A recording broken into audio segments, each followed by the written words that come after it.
Thank you very much, and thank you for the invitation and the privilege of being able to speak at this conference. I'm from the British Computer Society, and I lead a green IT specialist group of people who are anxious about the impact that the continuing expansion of the digital world is having on our resources and how we can ameliorate that.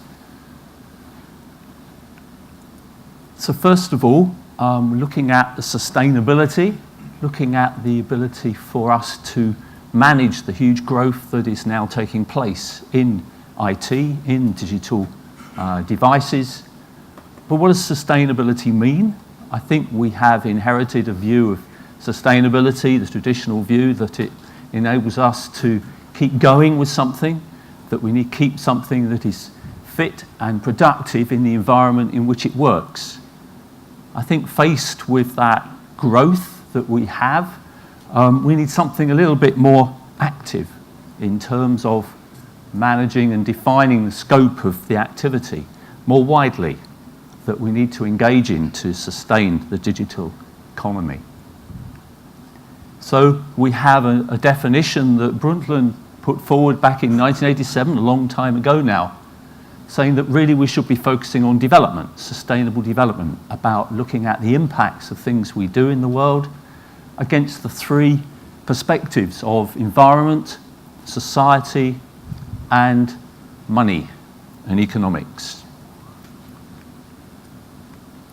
And under each of those, we can perhaps get a bit clearer about what those might entail.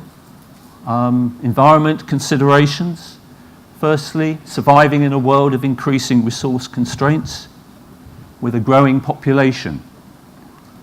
Minimizing use of natural virgin resources, mined resources and minerals, and mitigating the risk posed by climate change. Key dimensions that we need to start to think about in terms of digital innovation and technologies that we're all working on in some way or other. People considerations, the human rights and policies around the ethics of the impact of our technologies, equality of access, diversity. Are we providing access to the technology we are putting into the marketplace across all people, enabling better lives? Are we able to understand how to get best value out of the technology for people, improving the well-being of communities within which we work, and underneath it all, sustaining our humanity. Again, looking at the ethics of what our new technology and its use is challenging us with around privacy, security, identity. And then there's the money side of it, the economic considerations. How can we ensure new technology enables us to sustain our economies and grow our economies so that we're all able to participate and afford the lives we live on the planet? Life cycle costs, the sustaining our economies, fully exploiting services so that we get best value out of the technologies and services that we are developing and innovating. Fully exploit the services, encourage innovation and SMEs, and fair trade, looking at ways in which the technologies we bring in might impact how we trade with each other, how we can stimulate innovation and growth. Why sustainability is important. Clearly, one of the driving dimensions of sustainability burden is population increase, placing increasing burden on our planet through increasing energy demands, material consumption, and actually impacting biodiversity, bringing risk of poverty and inequality. Over 1 billion people live on less than $1 a day still. Over 1 billion are malnourished and over 3 billion lack adequate sanitation. There's a long way to go in trying to improve the lives of everyone on this planet. And IT's got a key role with that. We need to adopt sustainable development to secure the future. We need to strengthen economies. We need continuity of supply chains. We need to build things that are fit for purpose and economic with our resources.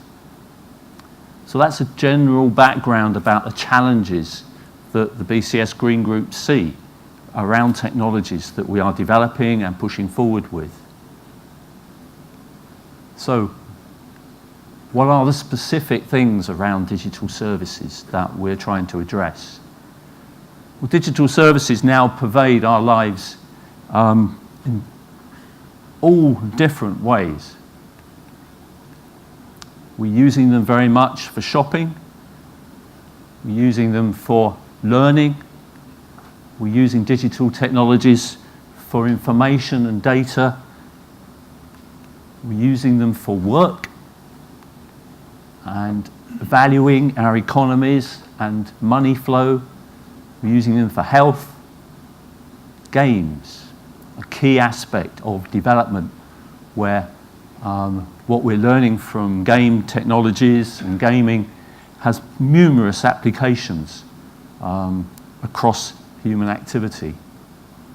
And relationships, Facebook and the way that people are now relating to each other has been extended, some say narrowed, in terms of the communications that we're able to facilitate with our digital services. And underneath it all, becoming fitter. Technology has been helping us in ways in which we can improve ourselves, both mentally and physically. So a lot of positives about what new technologies are giving us. Sometimes not always good effects though. We are using technologies with drones, with ways in which we can wage war. We're using technologies, and technologies can be used to steal things from us in new ways. Stalking, a horrible thing that technology is now facilitating easier ways in which we can access and work with people.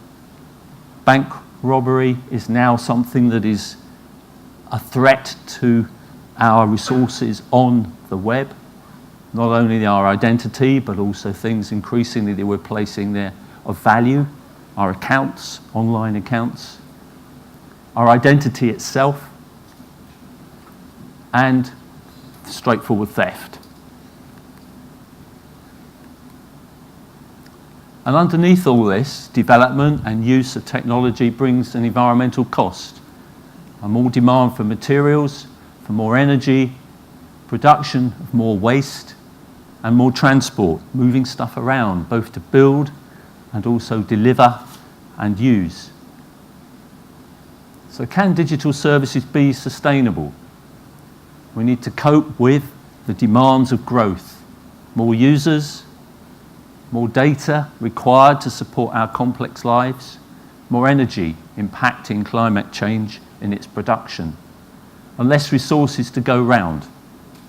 Used to be called one planet living. We have to try and fit what we're doing within the resources we have available to us. And there's a growth in demand, this huge growth that is coming and still coming at us. Digital access devices, more and more people are taking them up, but we're still some way to go. Data, where we put it, where we move it, and how we process it. Smarter services and the Internet of Things is bringing a huge step change to the data volumes that we're dealing with our systems. The physical materials to build the assets, how can we cope with that continuing pressure to build new devices, to build the latest gizmos, from smartphones all the way through to the supercomputing we've just been hearing about, and moving stuff around. This huge trade that is going on around the planet. Data growth, size of the digital universe, increasing dramatically, exponentially. We're into zettabytes. Where might we be in the next 10 years? 90% of the world's data was created in the last 2 years.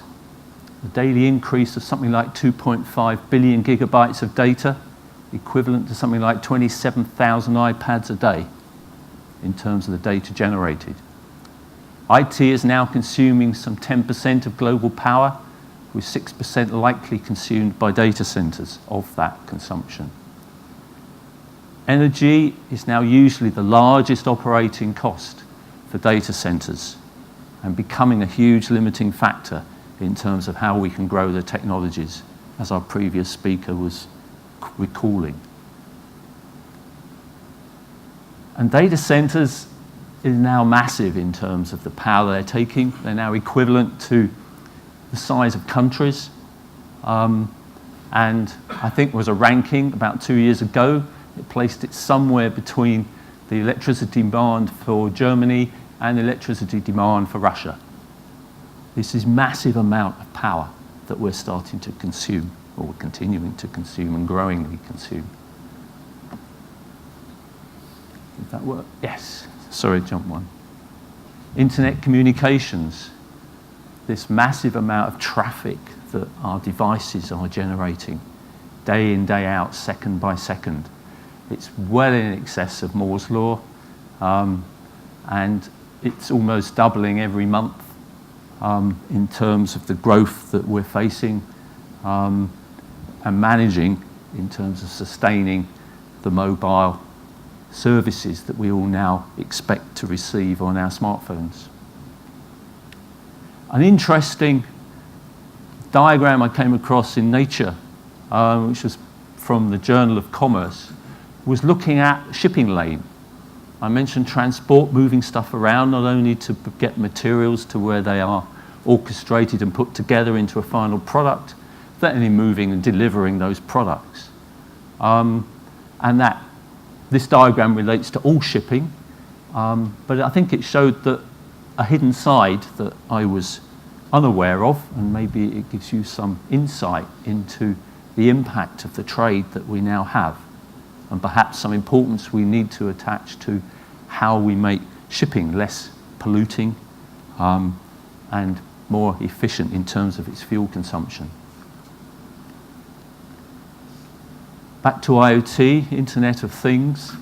There are various estimates about the level of growth over the next 4 or 5 years by 2020, ranging from something like 20 billion to ending up with something like 100 billion devices connected to the web. Huge growth over the next 3 to 4 years. But it's not just IoT, as I think I alluded to earlier. It is the impact of the population growth and the actual penetration of IT into the global population. There were some figures produced by the ITU. They do this on an annual basis, and I thought it'd be useful just to reflect that we're now not even yet reached half of the global population in terms of users of the internet. There's much more to go. However, we're now reaching some ubiquity of access for households, and I think that's the other side of this, that it is a balance, that we're now benefiting households with provision of mobile phones. The basic mobile phone service, 2G, is now accessible nearly by something like 95% of the world's population, which is a massive and pervasive thing. We've managed to get there. We've managed to roll out mobile phone telephony. Other aspects of telephony, 3G, 4G, are behind that curve, behind that level of penetration, but nevertheless, as you can see, significantly growing. So, we're collecting lots of data, but we're going for more. We're having to go for more expansion. We're doing a lot of clever things in trying to cope with that, but we need to look at how that growth can be sustained. We're taking ever-increasing levels of resources, so how can we make ends meet?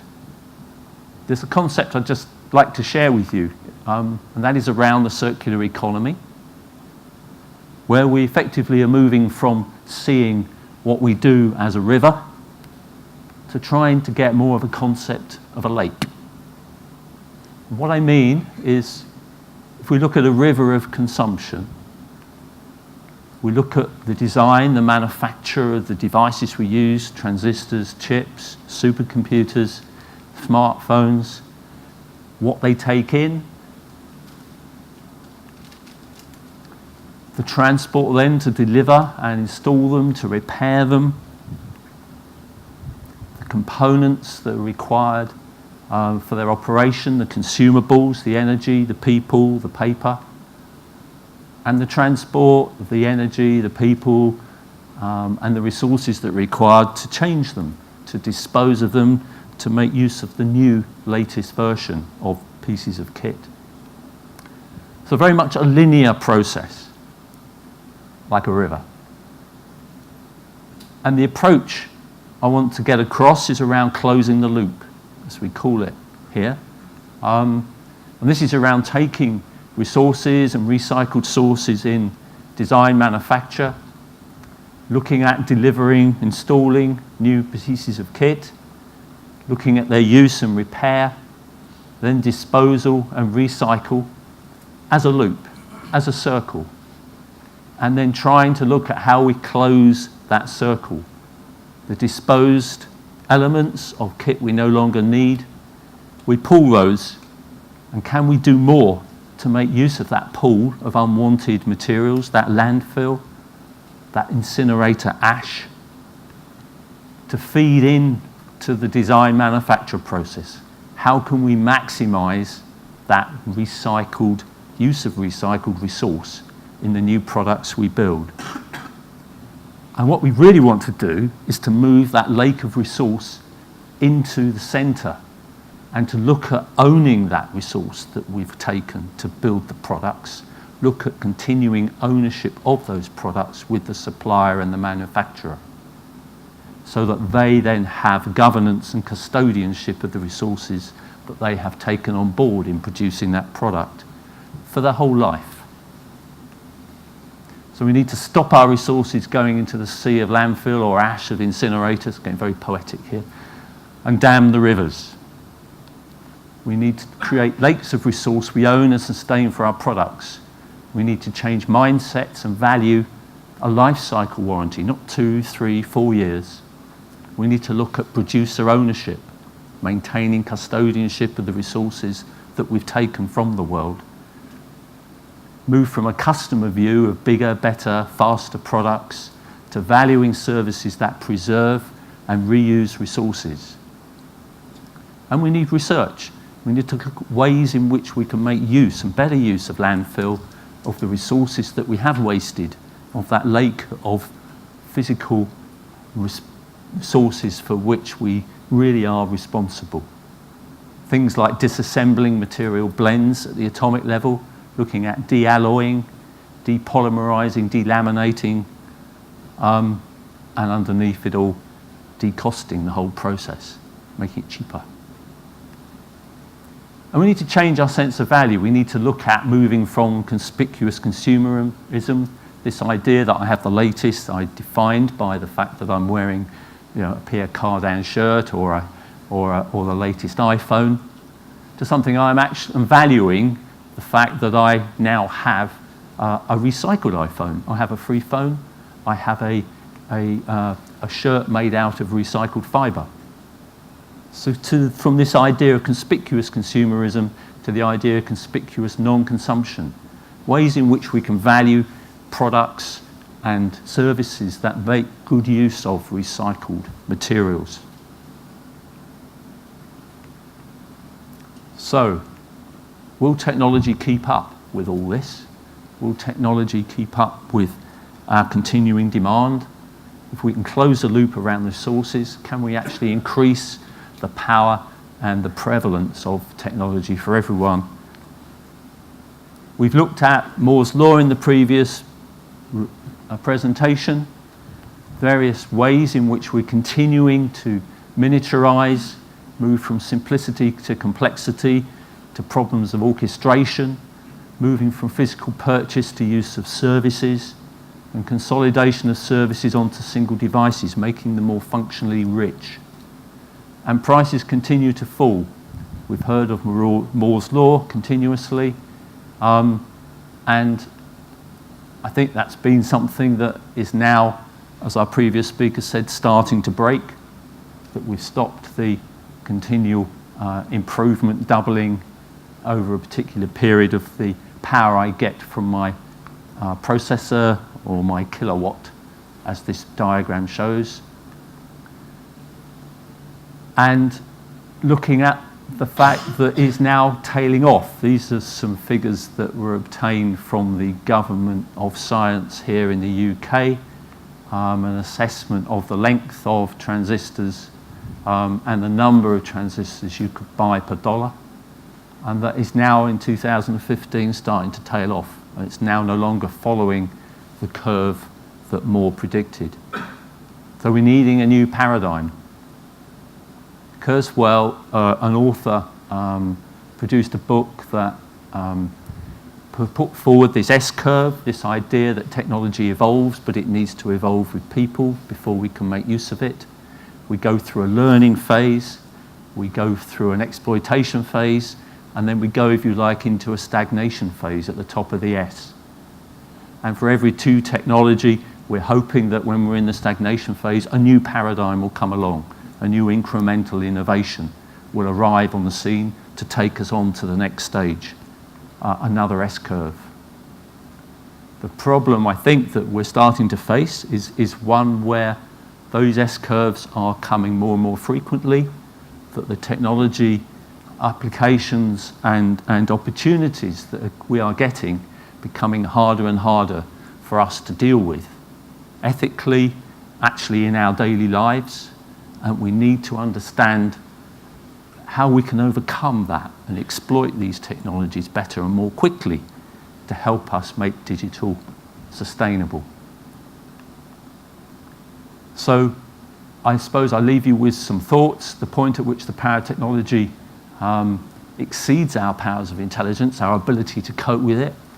Are we now looking at ways in which we need to bring technology to help us in using new technology to help our lives and to help us live together in an increasingly demanding environment?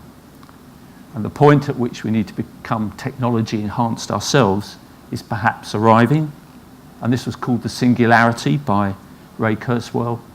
And ultimately, we need to be able to run and live with the environment within which we work. So in conclusion, we need to look at, and I urge you all to perhaps to think about the sustainability impacts of the research that you're doing. How can that help us sustain our environment? How can you manage the resources that research is taking in from the environment? Develop closed loop, no waste, reuse atom approaches.